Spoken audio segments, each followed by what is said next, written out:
આગળ વધીએ મુદ્દા નંબર 2 પર આપણે નજર કરીએ તો રાજકુમાર જાટના મોતને લઈને કોંગ્રેસ નેતાએ મોટું નિવેદન આપ્યું છે। કોંગ્રેસ નેતા અને ન્યુરોસર્જન હેમાંગ વસાવડાનું નિવેદન જે સામે આવ્યું, તેમણે ફોરેન્સિક રિપોર્ટ પર શંકા ઉપજાવે તેવા અનેક મુદ્દા તેમણે ઉઠાવ્યા છે, તેમણે સવાલો કર્યા છે। 3 દાયકાની મેડિકલ કારકિર્દીમાં આવો રિપોર્ટ જોયો નથી તેવું પણ તેમણે નિવેદન આપ્યું હતું કે એમણે એ પણ કહ્યું કે વાહનના એક ટક્કરથી 42 ઈજા થાય તે શક્ય જ નથી।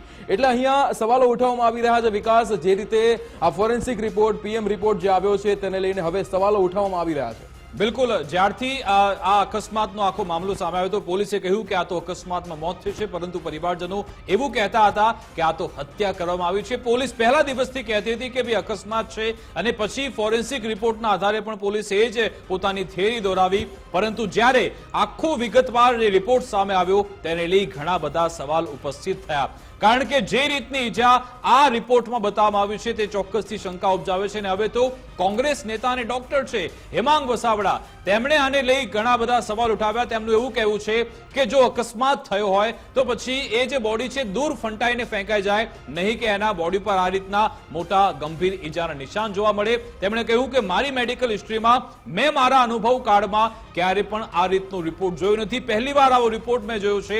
એને લઈ તેમણે સવાલ ઉઠાવ્યા છે। એટલે કે ફરી એકવાર પોલીસ પર અત્યારે સવાલો અત્યારે ઉઠી રહ્યા છે, કારણ કે શું આમાં જાણી જોઈને આ રિપોર્ટ દબાવવામાં આવ્યો હતો, જાણી જોઈને તે કોઈ એંગલથી તપાસ કરવામાં નથી આવી કે ફક્ત એક ક્લીન ચીટ આપી દેવામાં આવી? આ સવાલ હવે કોંગ્રેસ તરફથી પણ ઉઠાવવામાં આવી રહ્યો છે। ફોનલાઈન પર આપણી સાથે હેમાંગ વસાવડા જોડાઈ ગયા છે, તેમની સાથે વાત કરીએ।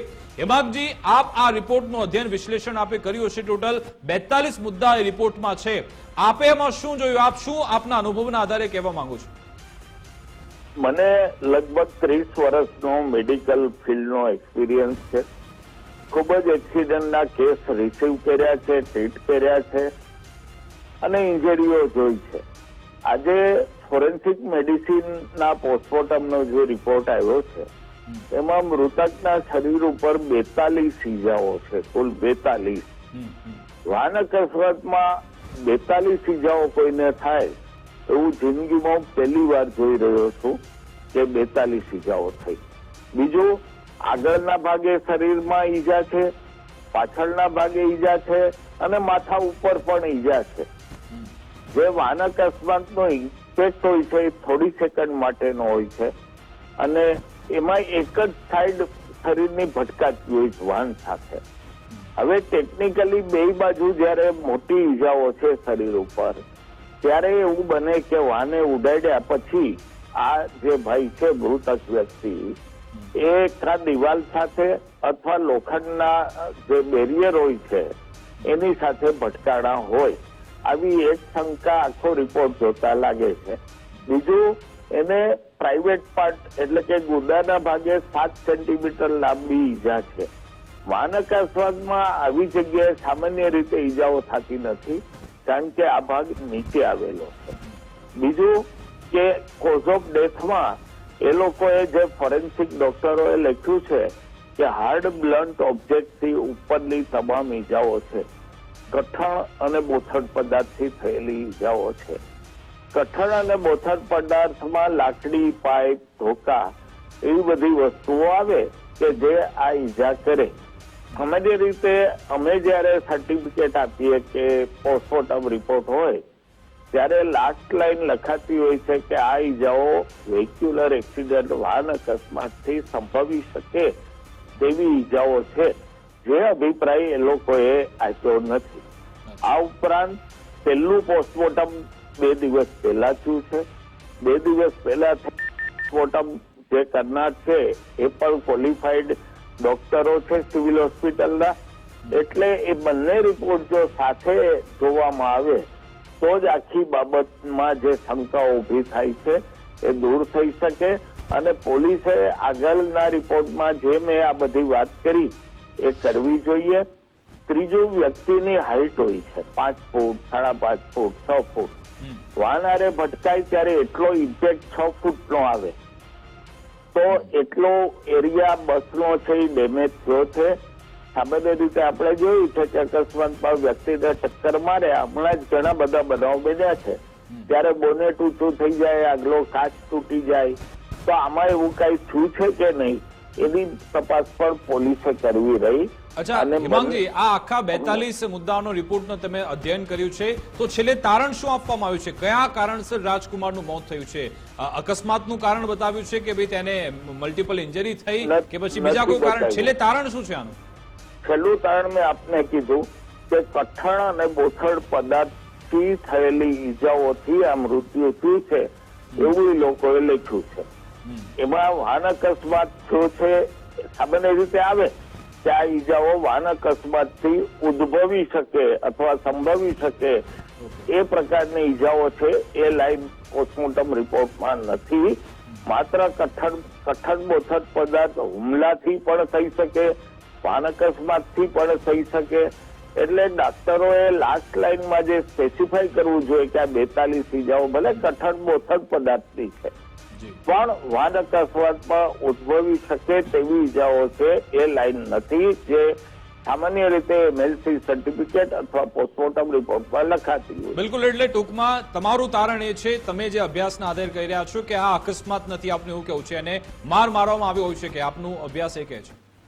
હું બહુ સ્પષ્ટપણે એમ કહું છું કે જે શંકાઓ ઉભી થઈ છે પોસ્ટમોર્ટમ રિપોર્ટ જોતા, જે આપણે કીધું કે કઠણ બોથડ પદાર્થો મારવાથી એ વાગે વ્યક્તિને, તો એનાથી થયું છે, વાહન અકસ્માતથી થયું છે. મેં જેમ કીધું એમ કે વ્યક્તિ રાજકોટથી અમદાવાદ તરફથી જતો હતો અને બસ આવી અને પાછળથી એને ઉડાડ્યો છે, અથવા એનું મોઢું બસની સામે હતું અને સામેથી બસે એને ઉડાડ્યો છે. ઉડાડ્યા પછી એ ક્યાં જઈને ભટકાડો છે, આ બધી તપાસો પોલીસે આગળ કરવી જરૂરી બને છે. બંને પોસ્ટમોર્ટમ રિપોર્ટ વાંચવા પડે, કારણ કે આ લોકો ફોરેન્સિક એક્સપર્ટ છે, તો પેલું પોસ્ટમોર્ટમ કરનાર ડોક્ટરો પણ ક્વોલિફાઈડ ડોક્ટર છે. આમાં તો હેમાંગભાઈ નવેસરથી બધી તપાસ કરવી પડશે, કારણ કે જે પોલીસે તપાસ કરી રાજકોટ જિલ્લા પોલીસે, એમાં તો આ તારણ આપી દીધું. હવે આપનું માનવું છે કે ભાઈ અન્ય કોઈ એજન્સીને આ તપાસ સોંપવામાં આવે, કોઈ એંગલથી બીજા એંગલથી તપાસ થાય તો પછી આ બધી વિગતોની અભ્યાસ થઈ શકે તેનો? જ્યારે પોલીસે પ્રેસ કોન્ફરન્સ કરી ડીવાયએસપીએ અને વિગત આપી ત્યારે હજી ફોરેન્સિક મેડિસિનનો પોસ્ટમોર્ટમ રિપોર્ટ આવ્યો નતો. એમણે એમની જ ટીવી ઇન્ટરવ્યુમાં મીડિયા સમક્ષ એવું કીધું કે રિપોર્ટની રાહ જોવાઈ રહી છે. હવે જયારે રિપોર્ટ આવી ગયો છે, રિપોર્ટમાં આ બધા મુદ્દાઓ કાયદેસર મેડિકો લીગલી ઉભા થયા છે, ત્યારે પોલીસે વિશેષ તપાસ કરવી જરૂરી છે. આ તમામ મુદ્દાઓનું સોર્ટિંગ કરી અને પોલીસે જવાબ આપવા જરૂરી છે.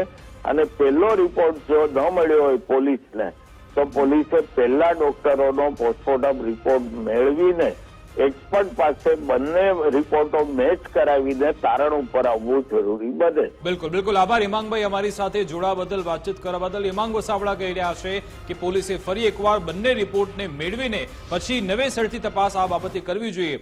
આ બધા આક્ષેપ તો થઈ રહ્યા છે, પરંતુ વધુ એક આક્ષેપ આજે વિક્રમ રાજકોટ પોલીસ પર થયો છે. બિલકુલ, રાજકોટ પોલીસ પર જે રીતે થયો છે, એડવોકેટ દિનેશ પાથરનું નિવેદન સામે આવ્યું હતું, તેમણે આક્ષેપ કર્યો છે કુવાડવા પોલીસ દ્વારા પ્રથમ પીએમ રિપોર્ટ જે રીતે આપતા હોવાનો આરોપ થયો છે, પીએમ રજિયા એ ખોટા બહાના કરતા હોવાનો આક્ષેપ અહીંયા કરવામાં આવ્યો છે. બિલકુલ, એમનું એવું કહેવું છે કે જે કાગળિયા અમે માંગી રહ્યા છીએ, કાગળિયા આપવામાં નથી આવી રહ્યા. આપણી સાથે ફોનલાઈન પર એ વકીલ જ જોડાઈ ગયા છે, તેમની સાથે વાત કરી. દિનેશભાઈ, આપનું ગુજરાત ફર્સ્ટમાં સ્વાગત છે. શું રજૂઆત છે આપની કુવાડવા પોલીસને? કયા કાગળ આપ માંગી રહ્યા છો? હાજી, એમાં શું છે કે શુક્રવારે જે ભોગ બનનાર રાજકુમારના પિતા રતનલાલ અમને રૂબરૂ મળ્યા અને એમને કીધું કે ભાઈ કાગળો મેળવવામાં અમને થોડીક દિક્કત થાય છે, તમે એડવોકેટ તરીકે અમારી સાથે આવો અને તમારી જે કઈ ફી હોય તમે અમે આપવા તૈયાર છીએ. એટલે હું તો શું છે કે આમ બને ત્યાં સુધી ફરિયાદ તરફી જ કામકાજ કરતો હોય છે. એટલે મેં કોઈ વાંધો નહીં, મને કામ સોંપવામાં આવ્યું એમની જોડે હું ત્યાં ગયો પોલીસ સ્ટેશને. એટલે ત્યાં અરજી આપેલી અને અરજીની અંદર એક અરજી એવી હતી કે ખરી નકલ એફઆઈઆર ની મળે, બીજી નકલ એ હતી કે પંચનામું જે કઈ થયેલું હોય સ્થળનું એ, અને ત્રીજી નકલ એ હતી ફોરેન્સિકની લેબોરેટરીની જે કઈ રિપોર્ટ આવે. પછી અમને સૂચના મળી અમારા સિનિયર એડવોકેટ તરફથી કે ભાઈ છે ને આ 3 નકલ સિવાય બીજી નકલો મેળવવાની છે, એની સાથે એટેચ થાય તો કરી નાખજો. એટલે સાહેબને કીધું સાહેબ આમાં હજી અમારે 2 નકલો બીજી લેવાની છે. જે બોડી ઇન્ક્વેસ્ટ પંચનામું જયારે આવો બનાવ બન્યો હોય ત્યારે પોલીસ દ્વારા જયારે દવાખાનાથી જાણ કરવામાં આવે ત્યારે એ બોડીનું ઇન્ક્વેસ્ટ પંચનામું કરે. એની એક નકલ અને જે પ્રથમ પીએમ થયેલું છે એની અમારે નકલ જોઈએ છે. તો કે તમે એની અલગથી અરજી આપી દો, તમને કાલે પરમ દિવસ. મેં કીધું સાહેબ 50 કિલોમીટર દૂરથી આવીએ છીએ, મને કે તમને ધક્કો નહીં થાય, હું મોકલાવી દઈશ.